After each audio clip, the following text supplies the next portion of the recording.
Hello મિત્રો, આપણા નવા બ્લોકમાં તમારું હાર્દિક સ્વાગત છે. અને આપણે કામ કરવાનું છે પ્લાસ્ટરનું. તો જો પ્લાસ્ટરનો માલ બનાવી નાખેલો છે અને પ્લાસ્ટર બે સંડાસમાં મારી દીધા છે અને બાથરૂમમાં આપણે મારવાના બાકી છે. તો મિત્રો, જો અમારો વિડીયો તમને ગમે તો લાઇક, શેર અને સબસ્ક્રાઈબ જરૂર કરજો. તો જો તમે આગળ વિડીયોમાં નિહાળી શકો છો આપણું કામ. જો મિત્રો, તો આ પ્લાસ્ટરનો માલ બની ગયેલો છે, કેમ કે મિલમાં કામ ચાલુ છે એટલે અવાજ તમને ખૂબ આવશે. તો જોઈ શકો છો તમે.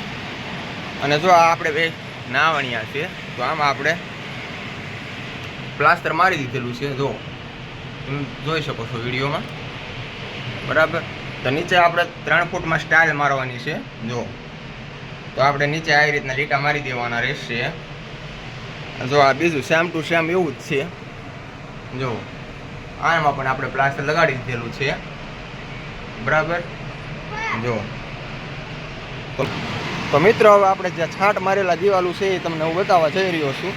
જો તો આ મોટું છે, જો જોઈ શકો છો તમે. આ નાનું અને આ આપણે આમાં છાંટ મારી દીધેલી છે, બરાબર.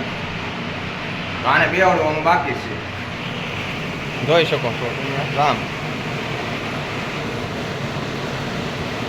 જો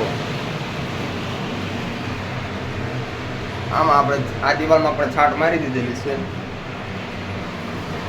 જો આમાં પટ્ટી મારવાની બાકી છે. આ દિવાલમાં પટ્ટી મારી દીધેલી છે.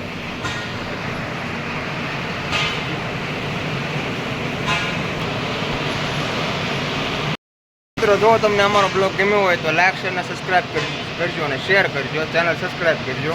તો મળીએ આપણે નેક્સ્ટ પાર્ટમાં.